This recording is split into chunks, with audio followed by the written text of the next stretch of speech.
Morning, friends. We read 2 Chronicles 7, verse 14.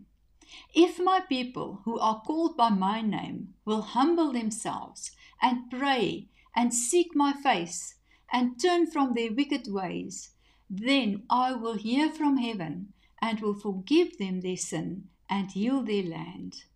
Please pray with me. Lord God, today we humble ourselves before you.